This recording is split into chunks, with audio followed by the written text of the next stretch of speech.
Hari ini kita disadarkan pada sebuah peristiwa di mana kita sering buta mata kita, kita sering tuli telinga kita, dan kita sering gagu lidah kita. Ketika anak-anak kita berteriak di jalanan, mengusung sangkur, membawa celurit, saling berkejaran, darah menetes di setiap sudut kota, motor-motor dibakar, orang menjerit penuh rasa ketakutan, kita hanya bisa diam. Ketika di sudut-sudut kota, anak-anak kita menenggak ciu. Ketika sudut-sudut kota, anak-anak kita makan eksimer. Ketika di sudut-sudut kota, anak-anak kita makan minuman oplosan. Mereka jatuh tersungkur, matanya merah penuh dengan rasa emosi, pulang ngamuk ke orang tuanya. Kita hanya bisa diam.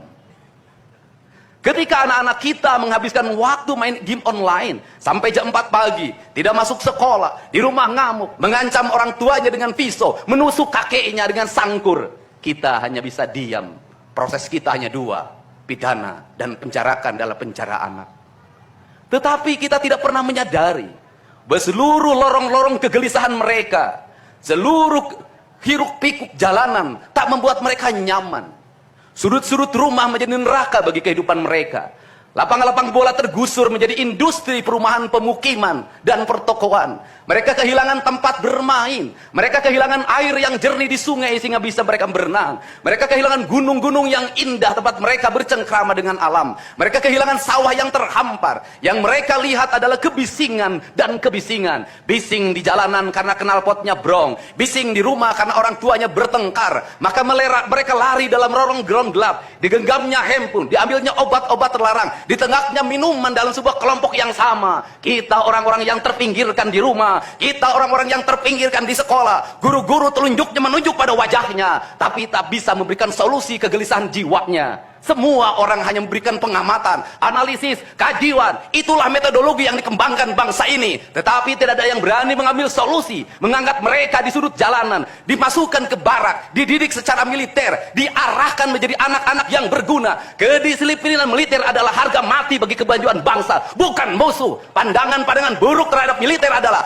pandangan-pandangan orang yang takut anak-anak Indonesia bangkit, yang takut anak-anak Indonesia mencapai kemajuan. Mereka takut bangsa ini menjadi bangsa kokoh dan tegap. Mereka ingin bangsa Indonesia menjadi bangsa pemabuk yang setiap hari mabuk akan ilmu pengetahuan, yang setiap hari bertengkar di TV, yang setiap hari bertengkar di medsos, sementara hamparan kekayaan alam diambil sama mereka. Janganlah kita menjadi antek dari bangsa lain, memporak-porandakan diri sendiri dan bangsanya dengan alasan pengetahuan, dengan alasan hak asasi manusia. Anak membawa motor di bawah umur adalah pelanggaran hak anak. Kapan kita bertindak?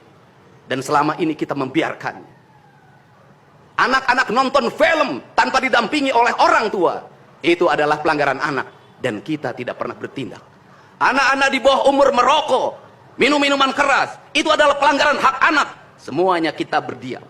Anak-anak main game online, nonton tayangan-tayangan dewasa lewat media sosial, kita berdiam.